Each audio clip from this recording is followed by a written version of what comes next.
Welcome to Content Marketing Engineered, your source for building trust and generating demand with technical content. Here is your host, Wendy Covey. Hi, and welcome to Content Marketing Engineered. On each episode, I'll break down an industry trend, challenge, or best practice in reaching technical audiences. You'll meet colleagues, friends, and clients of mine who will stop by to share their stories. And I hope that you leave each episode feeling inspired and ready to take action. Before we jump in, I'd like to give a brief shout out to my agency, True Marketing. True is a full-service agency located in beautiful Austin, Texas, serving highly technical companies. For more information, visit truemarketing.com.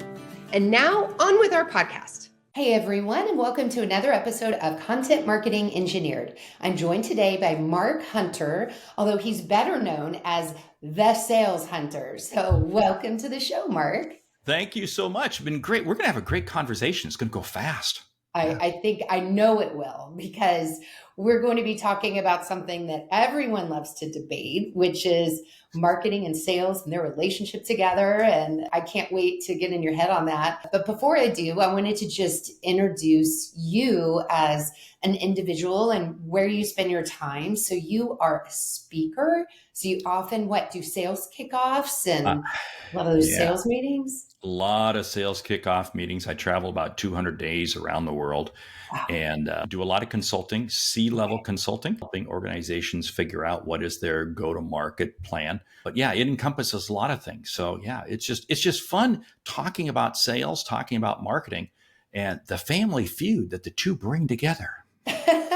Oh, I can't wait to unpack that. You also have published not one, but two books. And being a published author myself, I know what a big feat that can be. So I have here A Mind for Sales, Daily Habits and Practical Strategies for Sales Success. That sounds like a very practical, hands-on book for a salesperson that's growing in their career. Is that a good take on it?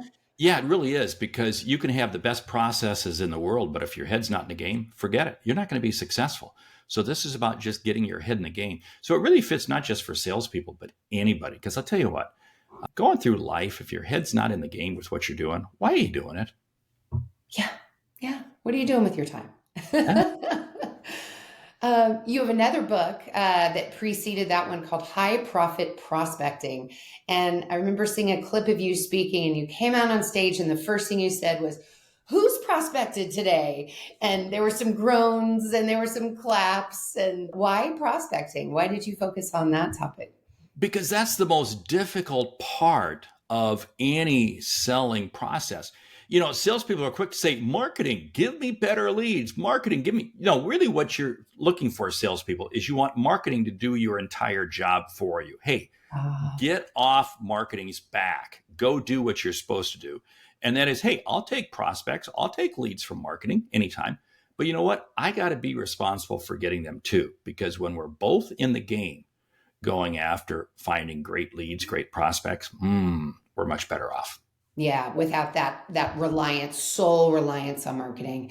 Yeah. So let's start with that. So as a company, this is a great time actually for us to have this conversation, because it's the fall and people are getting into business planning for 2025.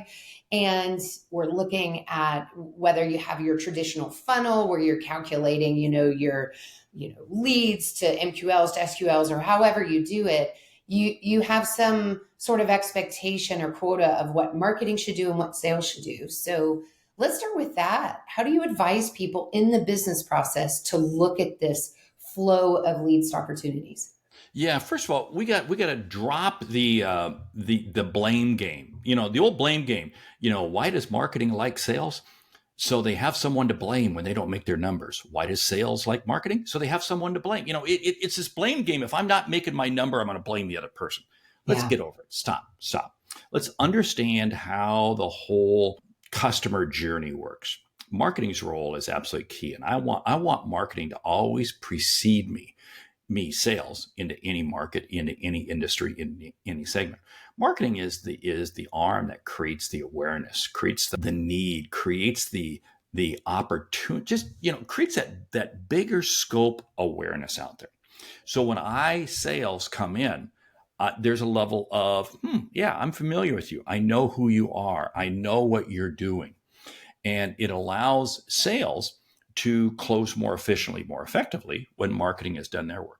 What I don't like is when sales tries to tell marketing what to do and marketing tries to tell sales what to do. Hey, I want to have conversations, but you know what? Marketing people are really brilliant. Let marketing people do what they do. They craft great messaging, and marketing lets salespeople do what they do. They do the customer interaction, that one-to-one closing the sale much more efficiently. So respect everybody for their lane, but input as to what it is. Because you brought up something good, MQL, SQL. So critical difference.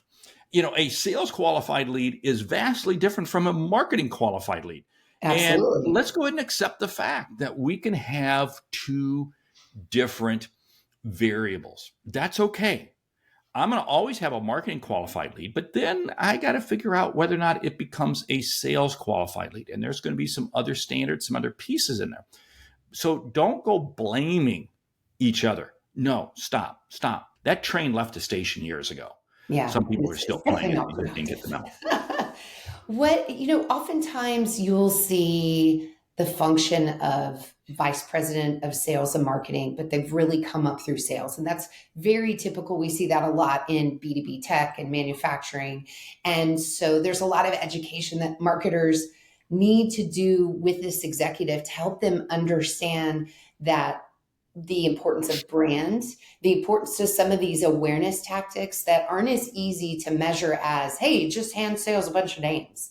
So what advice do you have to marketers that are helping to educate these executives about the importance of those awareness activities? Yeah, here's the thing.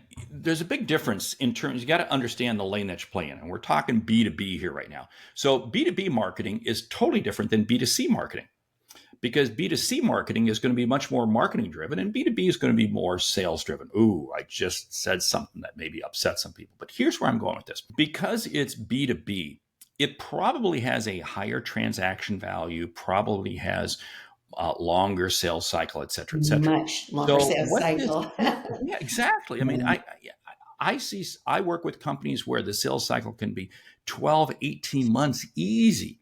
Yeah. And so this means that the need for marketing is different, because the need for marketing is to help educate. The need for marketing is to help define your role in the marketplace. But it's sales job to then take that and bring that down to the very precise need objective that the customer is looking for. Where we get into trouble is where marketing, and this happens in B2B and B2C also, where marketing says, we're going to develop your sales presentation. We're going to develop your copy. We're going to develop, whoa, stop. And I've sat in marketing. I was in marketing for a number of years, and I've sat in sales, and I've seen both sides of this argument. Here's the deal. You marketing are challenged with helping to create awareness in the marketplace. Now, if you can create leads and opportunities, that's great. But let's do the typical hypothetical marketing lead generation. Oh, they downloaded an ebook. Oh, they attended a webinar. Oh, they did this. No, that means they may have been bored sitting at their desk. Okay. Sure. And by the way, that's a form complete. That's not a lead. Right. That's a form complete. Yeah. Right? And oh, by the way, rarely is that the economic buyer. Rarely is that the decision maker. Rarely. No, that's some junior level person. So that is just, they filled out a form. Yeah, exactly. And don't go assuming, oh, wow, we just got this inroad into Tesla, or we just got this inroad into Oracle, or we just got this inroad. No. Somebody who just happened to have that email address filled out that form. That's all that means. And this is the critical thing. But what marketing can do for sales is help provide context and content around every single issue that salespeople may encounter and make that available to them. And then salespeople, I want you to come back and say, hey, that was very helpful. That helped me. That helped.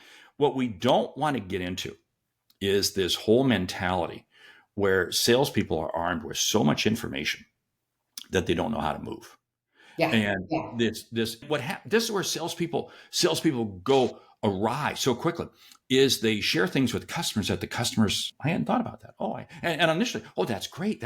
No, you know what they did? You just created a confused buyer. And I a see. confused You muddied the buyer. waters with too much information, Yes. tangential information. Yeah, Yes. got You you. got to keep it tight, got to keep it focused. In the B2B tech world, the demo, it's the race to the demo.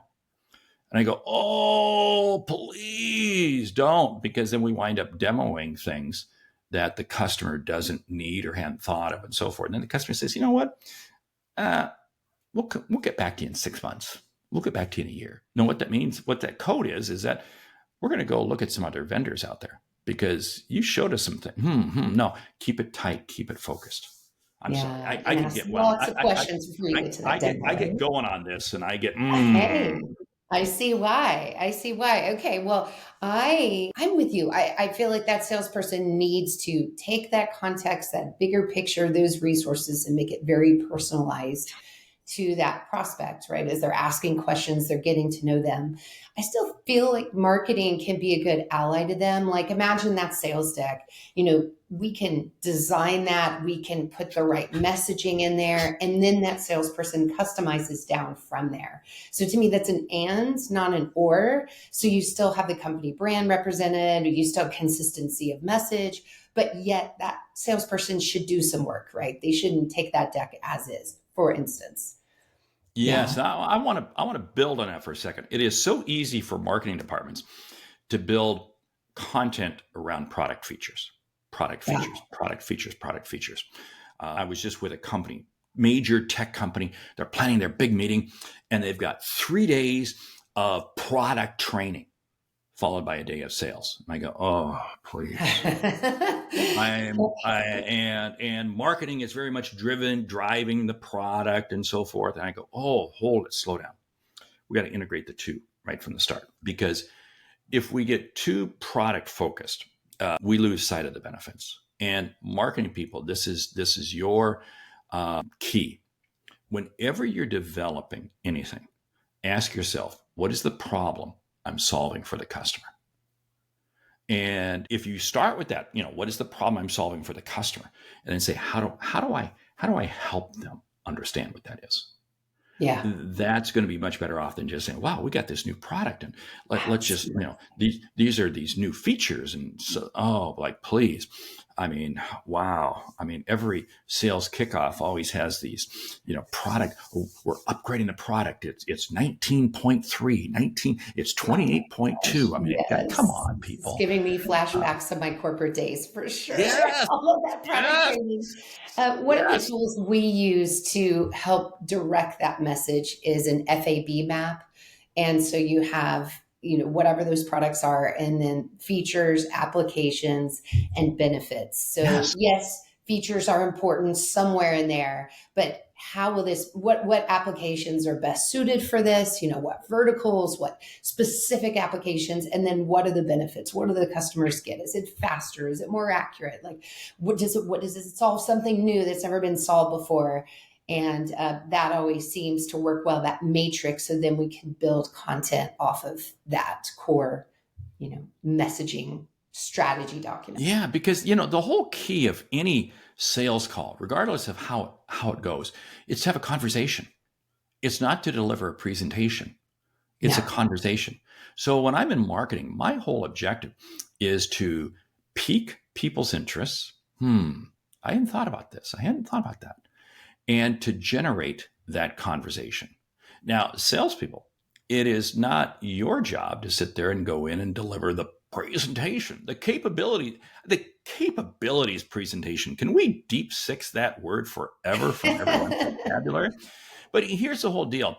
Customers are coming into the decision-making process much further along than they've ever been. I mean, this is nothing new. It's been going on for 50 years. It just gets further and further along because there's so much information out there on the internet. Here's the deal, salespeople. Many times your job is to de-educate. Whoa, what did he just say? Yeah, de-educate. Because the customer has done all this research, done all this, and they've developed opinions. So I've got to help de-educate this. So, marketing. Put this into your playbook as you're developing content. And I love what Wendy said, the FAB approach. You're right. It is absolutely key. if you really figure out what are the elements that we have to potentially de-educate the customer on, how can I provide content? How can I help provide them insights? And oh, by the way, maybe that's the same content, similar content that I talk about in marketing presentations at trade shows. Maybe this is the same content I put into blog posts. Maybe this is the same thing. It's okay. It's okay. I see so many marketing teams working in silos. Well, here's our web team. This is our web team, and this is our sale. No. Hold it. Integrate the two, because I'll tell you what, nothing works better than if I've got some messaging that's going out on the internet, that's going out on our company website and going out on social media pieces and so forth that fit exactly with what I, as a salesperson, want to be talking to customers about. Ooh, guess what? That's lining the sun, the moon, the stars up. That's Nirvana right there. Yes. That's making everybody's job. That's making everybody's job more effective. It all goes back to aligning KPIs. I see so many marketing KPIs that are so disconnected from sales, and sales KPIs that are disconnected from marketing. Let me tell you something. Just because you can measure it doesn't mean you should measure it. I sit in company presentations all the time at marketing show. Well, this was our website traffic. I don't really care about website traffic. I want to know what's the quality of the website. Where does the customer go after they're there? How many pages are they looking at? What's their dwell time? I want to look at, are they coming back? Are we seeing people coming back time and time again?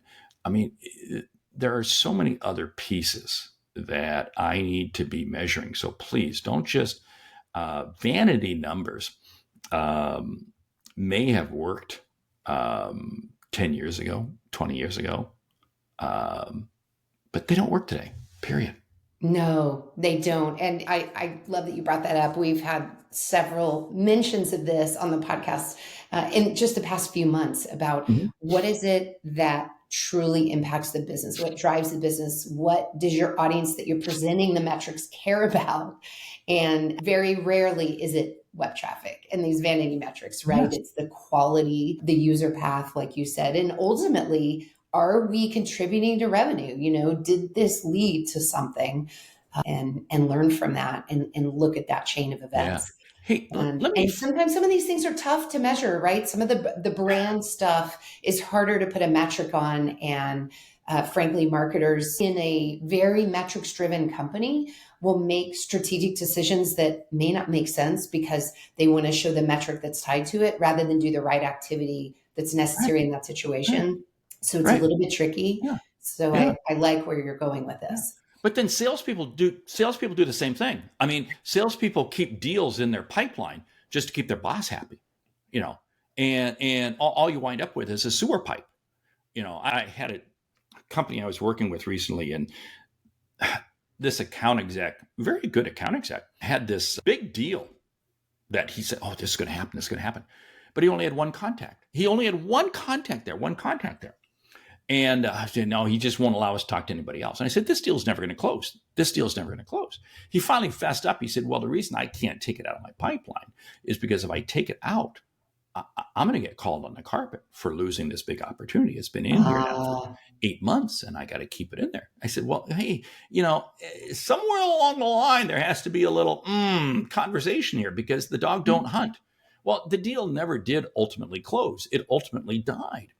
And so this is the thing, salespeople, you are guilty of having bad metrics too. And it's driven because sales managers, it's this top-down mentality. It's spreadsheet. It's all people are spreadsheet jockeys. And they're just managing the numbers. And I know that sounds really cool. I know that sounds well, if it should be numerically quantified, we can, but problem is what are the numbers? And at what cost? I had this conversation and somebody asked me, so Mark, in your own company, what are the metrics you use? I said, great question. I only have one sales metric, 5 conversations a day. I know that if I have 5 conversations a day, our company pipeline is going to be full. I'm kind of the chief salesperson. And if I have 5 conversations a day, we're going to win. That's Interesting. it. I don't sit here and measure how many emails are we going out, how many people we have on our email list, and gee, this LinkedIn post and this, I mean, my marketing people love to share with me those numbers. But at the end of the day, we found that if Mark is having 5 conversations a day, as a company, we're going to be putting out enough proposals, and we know that we put out enough, because here's the deal. This is like a football game, and there's a scoreboard. And points just don't come on the board. Points come on the board because of the plays run on the field. That's what we got to be measuring. And what we found in my own company, and it's not the number of people that have signed up for this or signed up for that. No. We found over a period of years, it's just conversations. When Mark has more conversations, so the goal of my organization is if Mark is not either delivering something, he better be on the phone. He better be having a conversation. Yeah. And it works. So keep it simple. It does not have to be. I love that. Conversations is a proxy for all of it. Yes. Yeah. Okay. Yes. I have this very specific prospecting question I'm dying to ask you.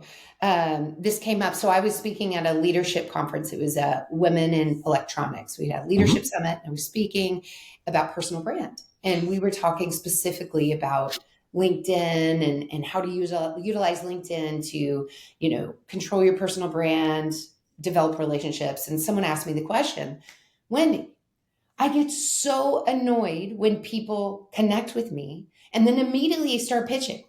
Why do they do that? I think it's a turnoff. I immediately say no to those people. So Mark, I'll ask you the same question. I would love to hear your response of why this behavior and what you'd recommend. Because somebody somewhere along the line said, oh, it's a great way to go out and create, but no, you don't. It's stupid. I mean, connect and pitch, that is bait and switch. Okay. I mean, that is so wrong. I got no problem with connecting with people. I'm on LinkedIn. I'm on LinkedIn probably 45 minutes a day, but it's a conversation tool. I'm having conversations. I post stuff and then I invite people to share, and I want to share comments back. It's a laboratory for me. I generate a tremendous amount of business on LinkedIn. This is the key thing though about social media. Stay true to your voice and keep your voice tight. What do I mean by this? I talk on sales, I talk on prospecting. So that's where my messaging is going to be. And it's all LinkedIn. I mean, yeah, we have a Facebook account, and I've been told we have a TikTok account. I've never seen it. I don't even worry about Instagram. It is purely LinkedIn, and then to a lesser degree, because I do a lot of speaking, it's YouTube. I mean, we put a fair amount of content out on YouTube, but that's it. I ignore Twitter. All of our posts are linked to where they go to Twitter, but I could care less. I mean, to me, that's a giant cesspool, man. Sooner that goes away, people are leaving in droves. And as we measure performance, we see, it's not worth keeping unless you have an active strategy for that that's working for you. But for those people, they're shutting their accounts down. It hasn't mattered whatsoever. Back to your original question, though, people connect. It's fine. I just ignore it. Just ignore the noise. I mean, just literally ignore the noise. Yeah. And if they do become too annoying, you unlink them. I mean, that's, you do have an option to do that. Here's the whole thing, though. I have found when you engage in meaningful conversations, meaningful people find you. And that's value, because we become the sum of the 5 people we associate with the most. I mean, our moms were really right when they said, be careful who you play with at recess today, right? I mean, our moms were pretty smart. And what I found is if you have intellectual conversations, and what I mean, just, a 2-3 sentence response to this comment or something like that, your voice begins to get picked up and your voice begins to resonate. You don't need to live on LinkedIn. Like I said, I'm on probably about 45, and that's probably on the high side. We're actually testing a couple concepts today. We're testing kind of doing a LinkedIn Live today and some other things. So I'm on there a little bit more today. Yeah. But here's the deal. Put out meaningful content and respect other people. And you will create your brand, because I'll tell you what, nobody has a meeting with anybody without first checking out their LinkedIn profile. Nobody. Right. I mean, Absolutely. nobody. So Or if you, consider working for a company, yes, or yes. hiring, that company to do services for them, whatever it is. Yes. Yeah. Starts So, I mean, things. if you got this LinkedIn profile and you have this 10-year-old picture out there, guess what? You probably should update that. If you Yeah. got this LinkedIn profile and you haven't posted in 6 months, it doesn't take long to put something. It may be just you're copying a link from something you saw. But if you can't post something once a month, minimally once a month, and it really should be every week. I mean, really, and it takes just a couple minutes because remember, you have to look at LinkedIn as your front door. I mean, LinkedIn is the front door to the business world. And I know that creeps out some people, but it's what it is, man. Yeah. All right. So one of the companies I talked to at this conference pulled me aside and she said, "Oh, have you heard of this tool?" And I don't have the name top of mind right now. And she said, "We write recommended posts for all of our salespeople. We load it up into this tool and then they can approve it and post it. And some of them just say, post whatever you want." And I said, okay, well, we do executive management of LinkedIn for some where we go straight, but we really take the time to understand them and their tone, and it's a little more authentic. So I'm just curious, your opinions of this, what you've seen work or not work in that regard. That's not your voice. I mean, I tell you what, it's got to be authentic. It's got to be, I have people who help write content for me, but I'm looking at it before it goes out there or immediately after it goes out there. I'm looking at it. I'm like, hey, because again, it got to be, the key thing is if you're not writing something and somebody's writing something for it, what happens if somebody posts a comment? How are you going to respond to that? Because, oh, by the way, if you're just allowing somebody using some, and there's plenty of tools out there. And the problem is if you get using some of those tools, LinkedIn will put you into LinkedIn jail. Yeah, they may. Right? I mean, Yeah, sure. you It's got to too be careful. automated. Absolutely. Yeah. You gotta be careful at who you dance with. But what I find is nothing turns anybody off more than here's somebody who posts all this stuff, but then they never even acknowledge the comments. So guess what? Talk It about lack of, it's not yes, genuine at yes, all. Yeah. yes. And eventually LinkedIn will just kind of slow that down. Because don't think that your post. I am fortunate. I've got over 300,000 followers on LinkedIn alone. And don't think that my post goes out to 300,000 people. It doesn't. It No. goes out to a very small, maybe 3-4% of those people. And then based on the content and the engagement and so forth, LinkedIn may push it to another 3 or 4%. So big deal. It's reaching 8-9%. Don't think, wow, I got 10,000 connections. I'm going to post it. 10,000 people are going to see it. No, they're not. Hello. Yeah.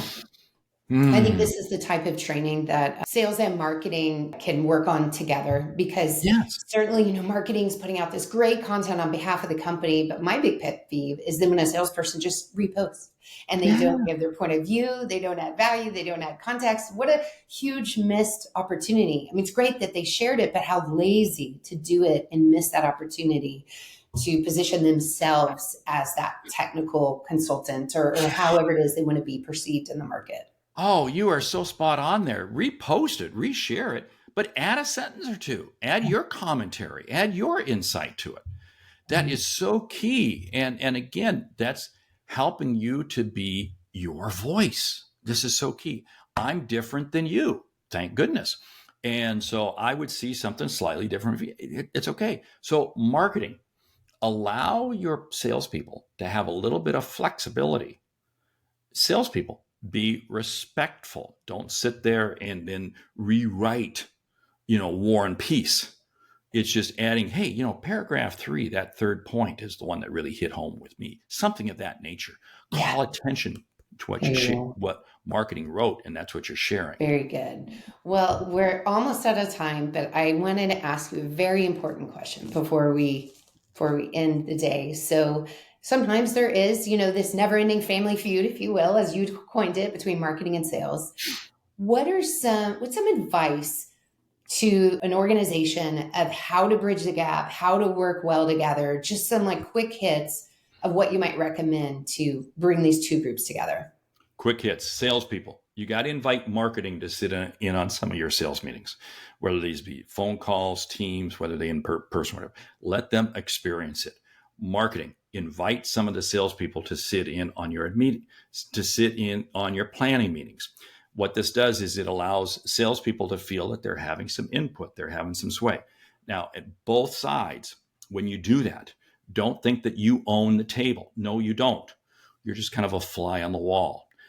Senior level, up at senior level, C-suite, you've got to get along. You've got to get along. And when you're developing KPIs, when you're developing quotas, you two, both sides, sales and marketing, needs to be playing together. And you got to create, how does this flow? And got to recognize that the market starts with marketing and flows down to sales. So this means sales. You got to be looking at what marketing is doing and helping them craft their messaging. Marketing, don't go racing forward with what your message is going to be until you know what the needs are of sales. It just really comes down to, if the two sides would just get together and collaborate more and put your egos aside. It is amazing at how much more successful we'll be when nobody is clamoring to take credit. Now, responsibility is something you own. So I'm responsible for sales. I'm responsible for marketing. That's fine. That's absolutely spot on. But never say that this is going to be the thing that I'm going to hang my hat on. A rising tide lifts all boats. That's what your objective is. At the bottom line, it's the bottom line profit and the top line revenue. Yeah. And if it's not moving, something's wrong. And if it is moving, we all benefit. So we all benefit. Yeah. We all benefit. The measurement of your job is not how many job offers you get. The measurement of your job is the success of the company you're working for today. Wonderful advice, Mark. Thank you. Where can people go to connect with you and learn more about your business? Yeah, the best place is thesaleshunter.com. That's my brand. You got the last name Hunter, you might as well use it, right? Yeah, so absolutely. It works. So anyway, thesaleshunter.com. Or hey, like we've been talking about LinkedIn, jump out to LinkedIn. I'm all over LinkedIn and always love to engage with people there. Great. Well, thank you so much for your time today, Mark. Thank you. Thanks for joining me today on Content Marketing Engineered. For show notes, including links to resources, visit truemarketing.com/podcast. While there, you can subscribe to our blog and our newsletter and order a copy of my book, Content Marketing Engineered. Also, I would love your reviews on this podcast. So please, when you get a chance, subscribe and leave me your review on your favorite podcast subscription platform. Thanks and have a great day.